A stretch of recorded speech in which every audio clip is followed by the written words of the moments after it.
Well, hello ladies and gentlemen.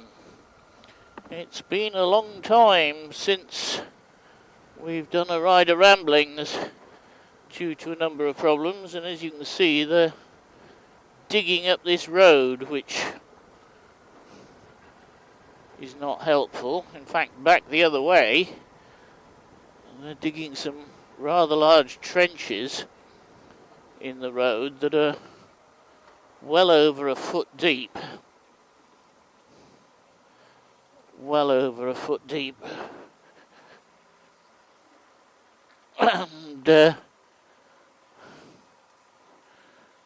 not very helpful at all. But never mind. Winter is upon us. And it's a winter's evening. Well, late afternoon. And I'm just wondering what I've missed telling you over the last couple of months or so, because it has been a couple of months since the last ride of ramblings. Not much has happened. The usual, just like in the UK, telling us that we're not going to be able to heat our homes or light our lights or whatever. But they're also telling us that we don't have a problem with electricity, so I don't know what's what. Anyhow, today is the first day that we're having a really cold day, and this is going to continue until probably Monday or Tuesday. Yeah, probably Monday or Tuesday. We're expecting 0 tomorrow morning and 0 on Friday morning and -1 over the weekend. So it's going to be a bit chilly. But that's that.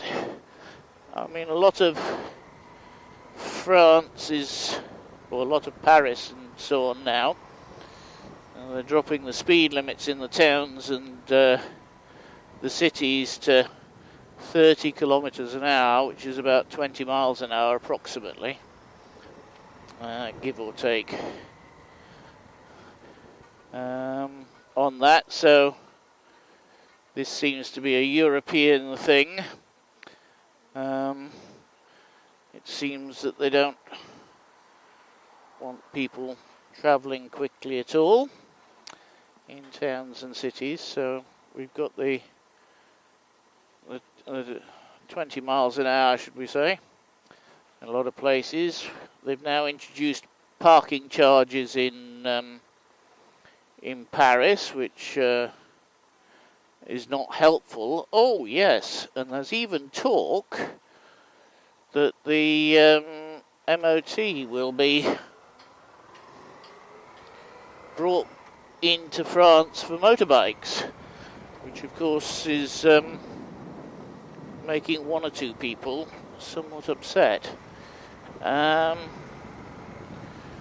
It seems that the Green Brigade have said that it's unfair that cars have to have an MOT. We call it a control technique, a CT, when motorbikes don't need to have it. And secondly, DECRA, who is the biggest MOT company in, I think in Europe actually, but certainly France and Germany and places like that, have been lobbying very, very hard to get the MOT introduced so that they can make more money. Now, one of the interesting things, and the government have confirmed this, is that 0.3% of all motorcycles that have been in an accident where the police investigated would have actually failed an MOT. 0.3. That's right, nearly none. And secondly, the number of accidents that have happened. Oh, excuse me, I do apologise. For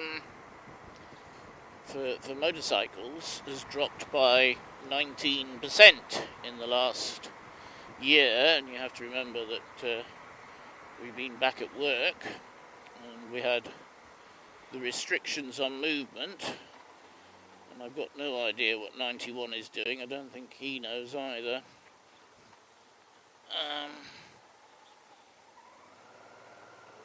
So we shall get past them. So it seems that the safety argument, which a lot of people are using,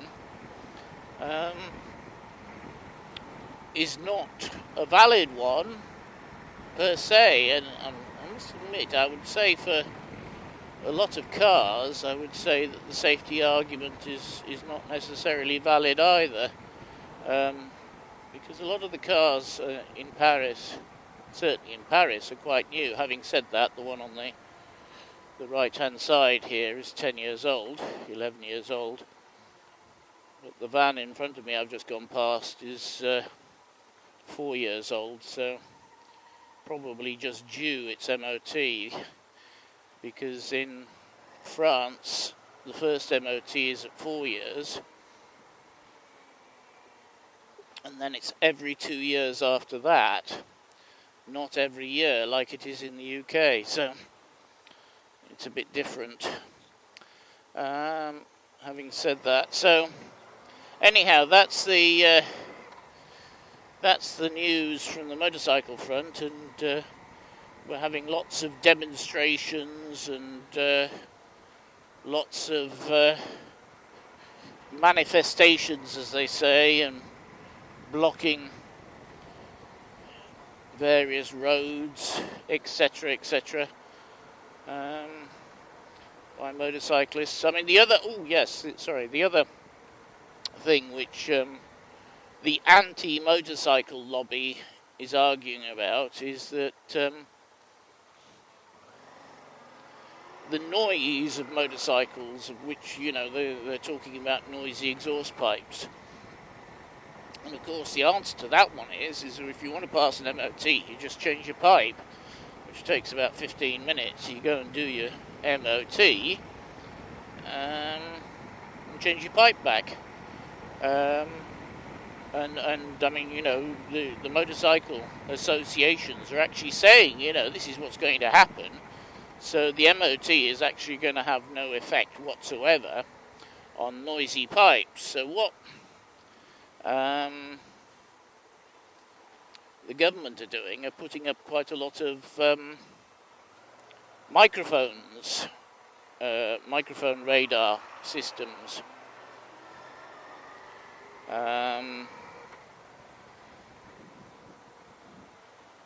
To listen for noisy bikes.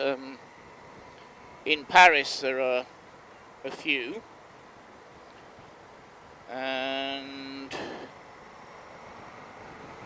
of these usually at traffic lights, and then on some of the well-used routes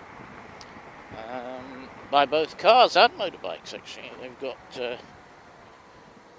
they've got these noise radars, as we call them.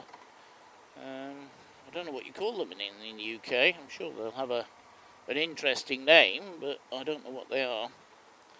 So anyhow, that's that. They're desperately trying to get everybody onto public transport, and then they've put the price of public transport up quite considerably, actually. I'm not talking just a little bit. I mean, you know, we're talking quite a large amount. They've put the price of public transport up. So I think they're wondering why people are not very happy.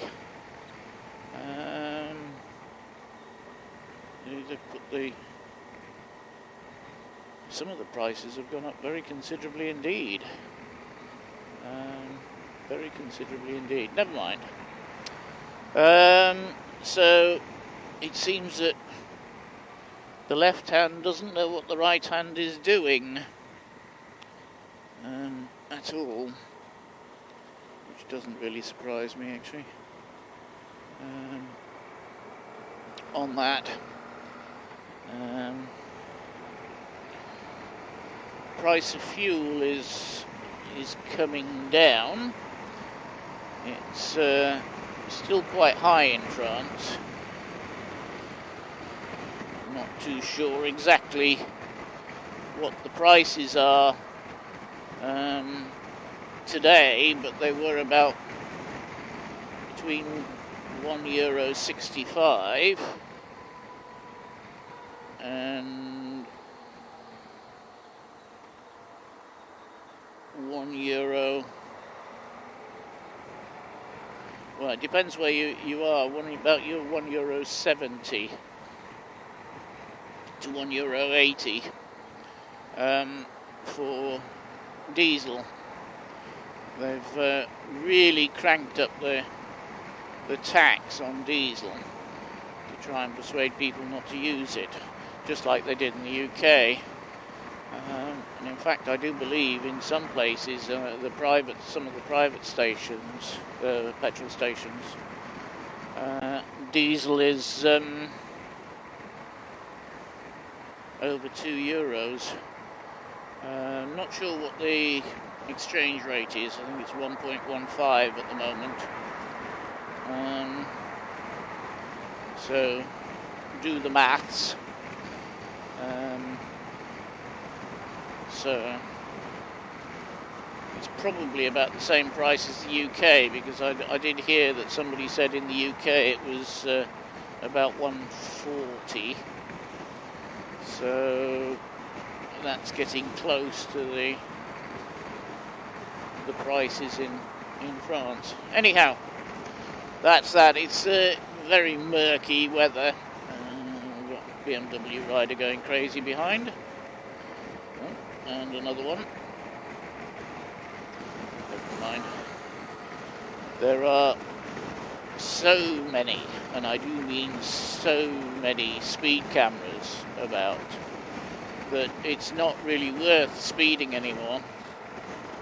They're everywhere, like a rash, basically.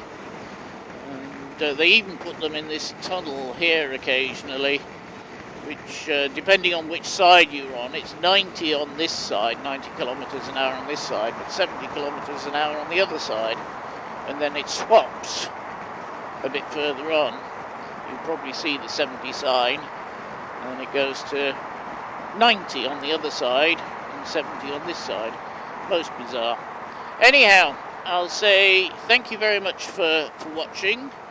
If you like the video, there's a button specifically for that, which you can press below, and if you say subscribed, you might actually get informed when the next one comes out, especially if you click the bell. Thank you so much for watching, and I'll speak to you again soon.